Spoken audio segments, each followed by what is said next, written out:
Welcome to the Let's Manifest podcast. I'm your host, Dr. Alissa Esposito, a certified life coach and manifestation expert dedicated to helping you design and live a life that you absolutely love.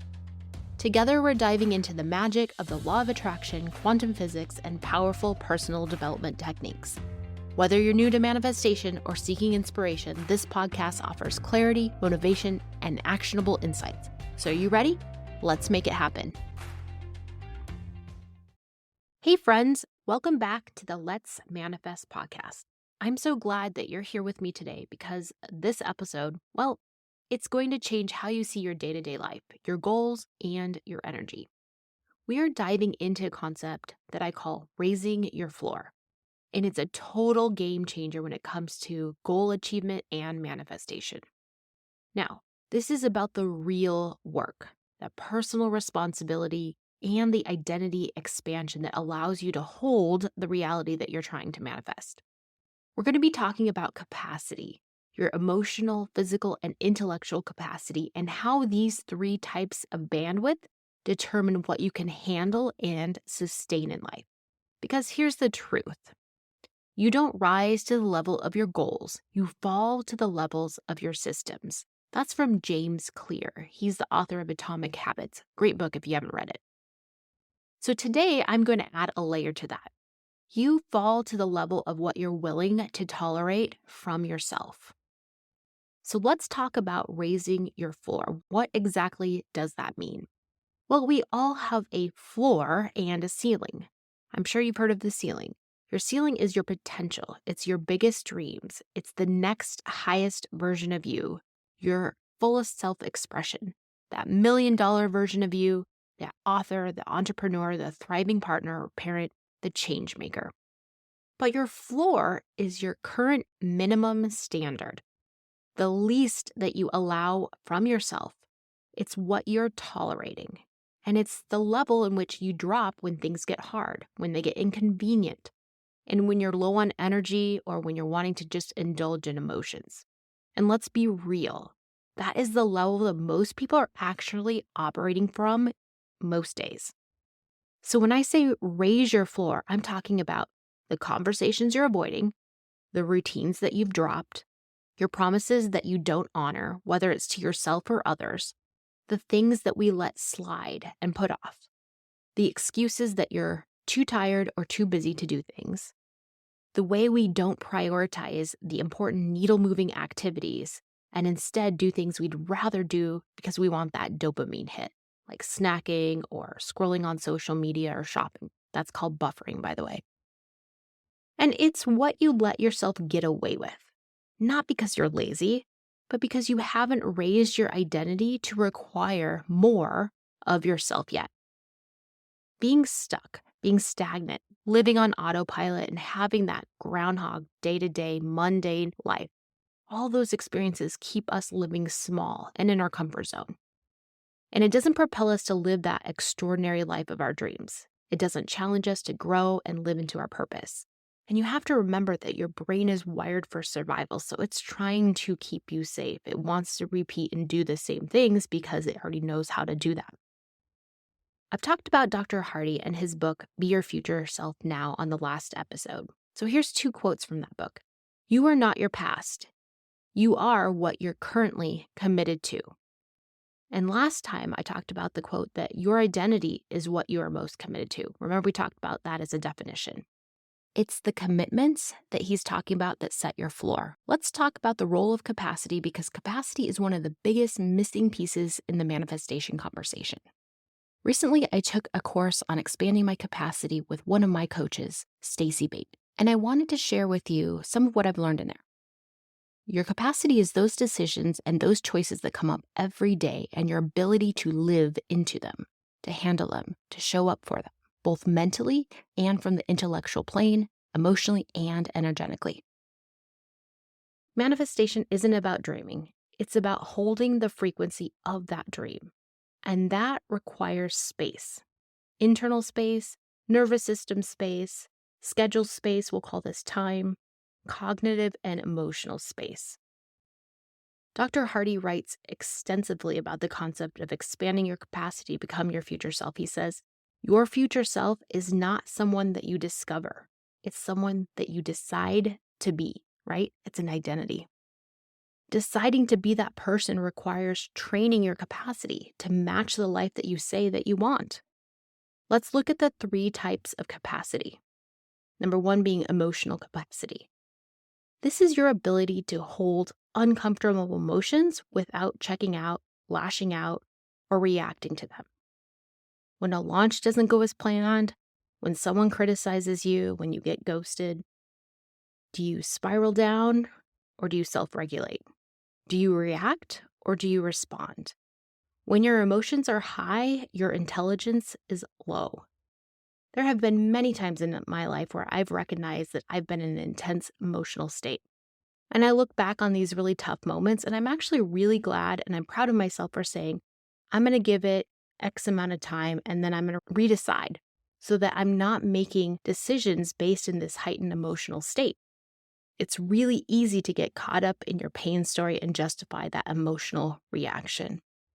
Your emotional floor shows up here. Do you default to fear, resentment, self-pity, anger, frustration? Do you lash out verbally or physically, or do you ground yourself and move through it? Do you allow that emotion to process and come back to things?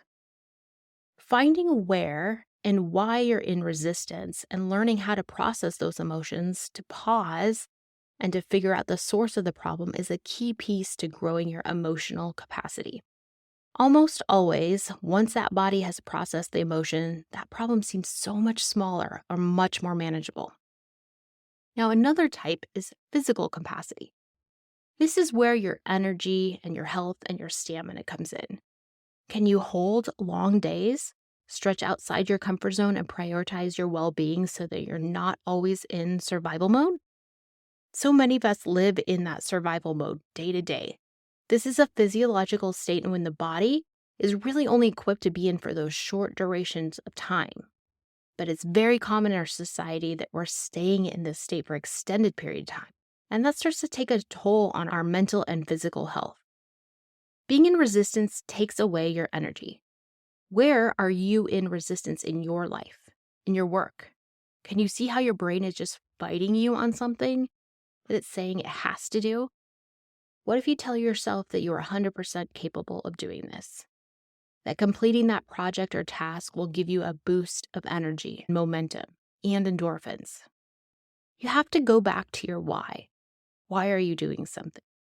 Finding your desire can sometimes be very helpful in overcoming that resistance, the short-term discomfort of doing something. Step into your capacity instead of that pain story of what's going on in your head and why you shouldn't have to do this. The body is really a vessel of your goals. If you're constantly tired, burned out, or depleted, and you simply can't access those levels of performance that your vision requires, increasing your capacity is not about going hard and going long and working, hustling energy. It's about doing things more intentionally and giving up that pain and that resistance story that just kind of procrastinates and festers. I remember when I was going through chemo and my physical capacity wasn't as abundant. I would plan things around the patterns that I experienced in my energy fluctuations each round of chemo.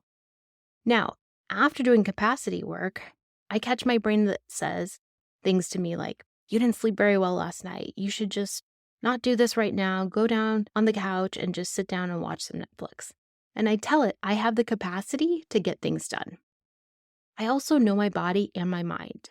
And when I can push through something and get it done, and when no amount of caffeine or no amount of thought work is actually going to fix it and I just need a nap, my mind will feel so much better, so much more fresh, and I will be 10 times as productive when I'm rested. That's why when I was in grad school, I would not stay up late cramming for a test. I knew for me, I didn't learn well. I couldn't do tasks that required a lot of mental focus when I was tired. I would get up early in the morning and study. If you're a morning person versus an evening person, that's called a coronal type. And knowing that helps you increase your physical capacity so you can do those types of activity that require more energy or focused attention when it's a natural part of the day for you, or evening for you, rather.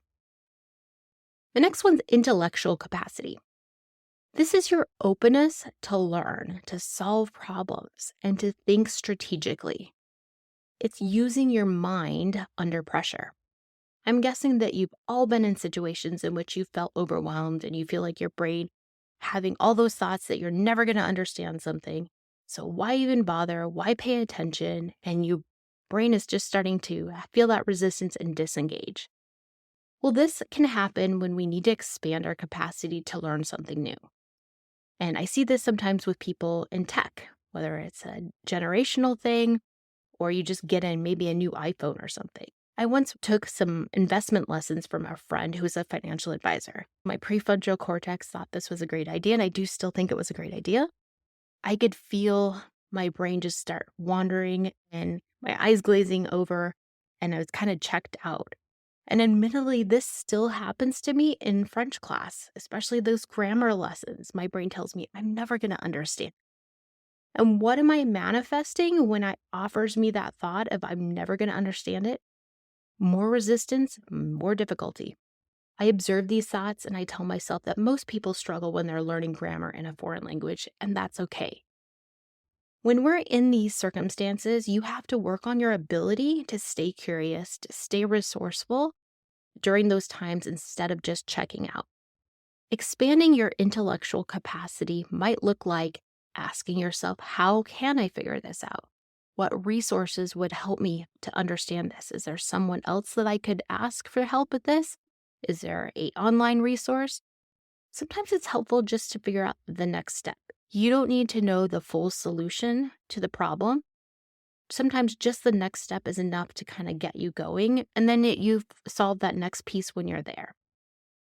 Back to my French learning, sometimes I just focus on learning one verb at a time or learning one tense at a time. Because when I look at the big picture, it's so much easier to have those thoughts of overwhelm and you want to give up, right? I want you to have the thought that you can grow and cultivate your capacity. It can expand. And as it expands, your abilities to do things in your life, in your work, in your business get easier, more efficient, and more comfortable. This creates momentum and success. So let's link together identity, standards, and manifestation. We're going to connect the dots. I know I've told you before that manifestation is not magic. It's about the identity. Your current results are a reflection of your current identity and your current capacity. This is why manifestation often doesn't work for people. They're visualizing a future while still identifying as someone who is overwhelmed, inconsistent, stuck in self-doubt. Remember, they have to change your identity to match that future that you want. We can't continue being the same person and get something different. And let's be honest, if the version of you who already has that dream life, their behavior isn't chaotic, reactive, underperforming, or they wouldn't have that life. If your capacity is low and your floor is low, you're not a match for the thing that you're trying to call in. This is why I don't teach the act as if or fake it till you make it. Because if you're acting, you're still not being. And being is the energetic key to manifestation. Let's go over some practical steps to raise your floor and expand your capacity. Step 1 is defining your current floor. Awareness is always the first step in transformation. Ask yourself, what am I currently tolerating from myself that I wouldn't tolerate from others? Where do I consistently let myself off the hook? Where am I playing small, and what excuses do I use to justify playing small? Where am I in resistance? Where am I not showing up? What am I putting off every day and say, well, I'll start tomorrow? I bet we've all done that, right? Usually with a health goal, we put off the workout, we disregard the nutrition advice, we go for that immediate gratification of the cupcake and said, we'll start the diet tomorrow. You have to look and start being an observer of your thoughts. That's how you're going to find your current floor. And once you do, I want you to identify an area you want to upgrade. Just pick one floor to raise this week. Maybe it's no longer snoozing your alarm. Maybe it's following through on promises to yourself daily. Maybe it's showing up on time or 5 minutes early. Maybe it's managing your emotions better and pausing to respond rather than reacting, or saying no when you actually mean no. I'm working on being a little more organized this year. So, an example of this for me and this identity is be the person who returns something to its spot when you're done using it. Last night, I did all the dishes in the kitchen as we had a water issue and they had started piling up because we couldn't use the dishwasher. Now that it was fixed, I was really tired, but I told myself I have the capacity to do this. It was a really nice feeling going to bed with that clean kitchen and not having to start off my day today with a big mess waiting for me. I even did my shoulder PT exercises. I was inspired by a friend who's currently doing PT for his knee. He's expanding his capacity and showing up 110%. He spends 2 hours 3 times a week as he's approaching this window of when they expect his range of motion is no longer going to improve. And if he's not at a certain mark, then it means more surgery to remove scar tissue. And I was really impressed when he said, if I have to have the surgery, it's not because I know it was from a lack of effort on my part. He's showing up, he's expanding his capacity. I think that's an amazing way to approach this both physically and mentally. Raising your floor doesn't mean you have to do everything at once. It means choosing one area and just being consistent. Make sure you just keep on improving and not slipping back into those old habits. Those little changes change our identity over time and change the trajectory that we're on. Remember, we talked about that last episode. Step 3 is changing your thoughts around that area. Letting go of the pain story, the excuses, the why me, this isn't fair. We have to transcend those stories in our head. Let me give you a couple examples about that. It's believing that it's possible that you can do X or you can figure out Y. Maybe your thought is, I'm ready now. I can do this. You can think, the only time I have is now. I'm building my future from this present moment. This discomfort is temporary and normal, and I am stronger for having gone through this. That's one of the thoughts I had for my chemo. I have infinite capacity. I know more than I think. I can do this because I want the results, or I deserve X result, and this is just part of getting to that destination. Sometimes you have to tell your brain, I'm okay, nothing has gone wrong, or it's okay to have emotions and still show up to get it done. When you shift your brain to those thoughts versus the why me victim thoughts, it changes your emotions, how you feel in your body.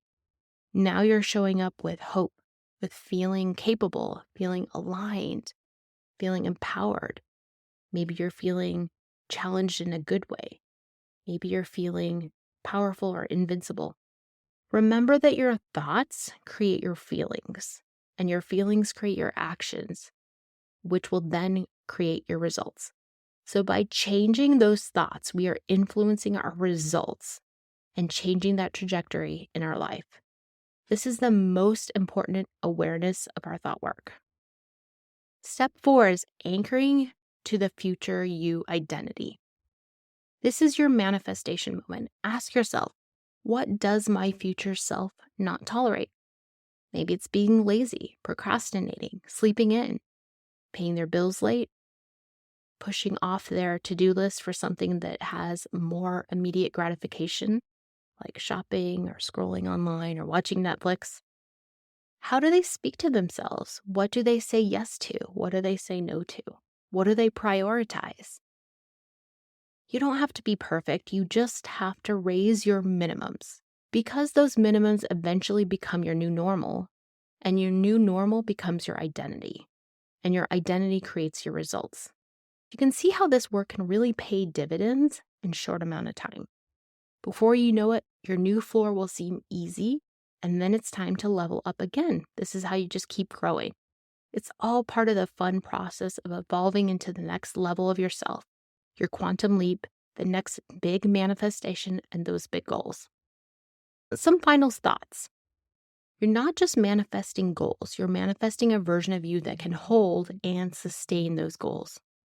And that version, she doesn't settle. She doesn't excuse her way out of showing up. She has boundaries with herself.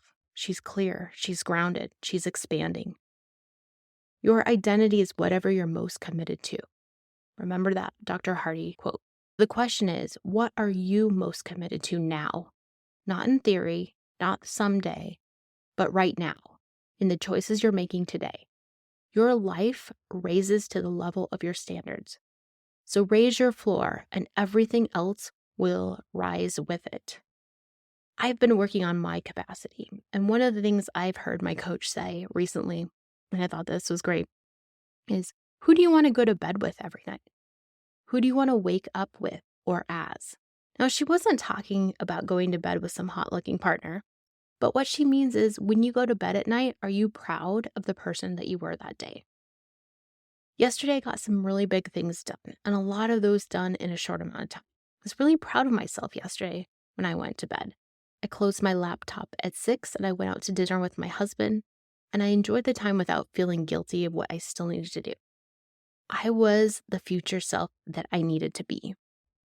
When I wake up, I ask myself, who do I need to be today? Some days are a little easier than others to get into that flow state, but the more work you do on raising your capacity and raising your floor, the easier your goals will be to manifest. If you're ready to go deeper into this work, head over to the makeithappenproject.com and check out the Modern Manifestation Academy.